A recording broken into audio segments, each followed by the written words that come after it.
this video, I will break down and analyze every fight from the main card of the UFC 316 event that happened last week.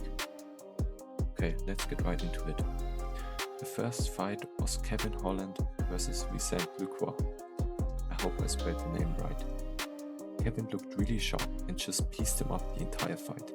Even though it looked he will get cut from the UFC at the beginning of this year, he is now on a 2-fight win streak. I have to say he looked really sharp at 170. And he also called out Colby Covington in the post-fight interview.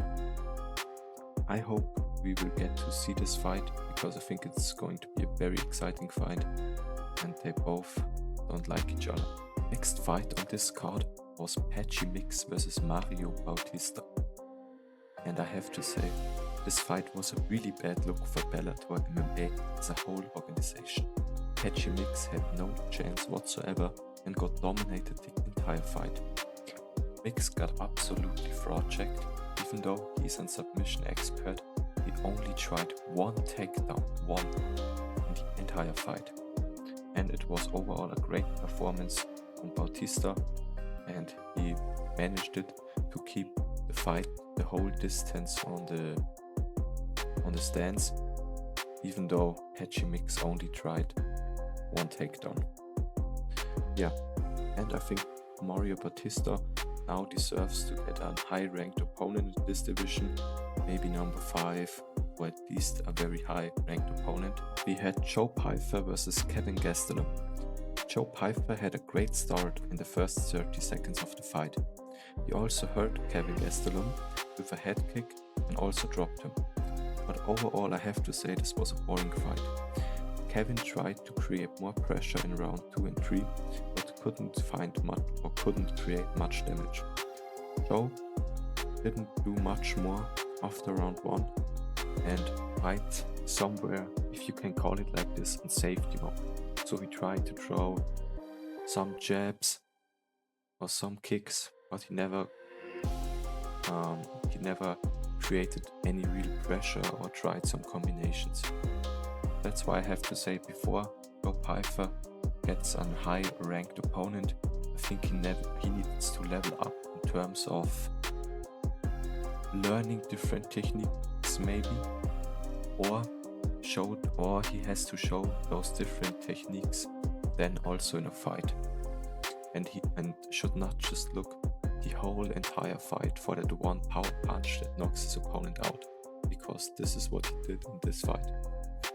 But overall deserved win, and yeah, let's go to the next fight. Next up we had the co-main event, and oh my god, I have to say, Harrison is really a beast at 135. Hannah didn't have a chance whatsoever. Harrison dominated her and eventually got the submission in round 2.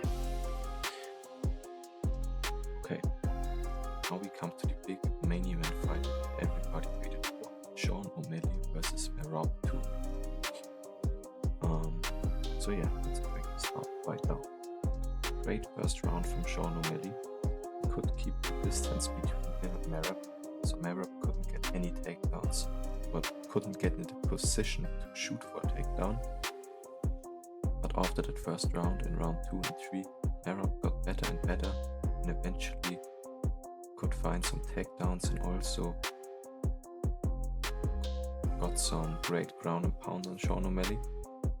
And then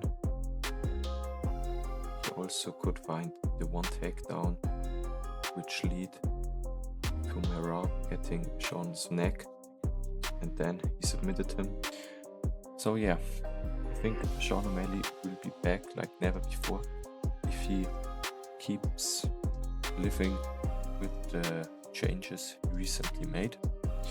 And for MERAB, I think it's safe to say now that MERAB is probably the GOAT, or at least the GOAT at the bantamweight division.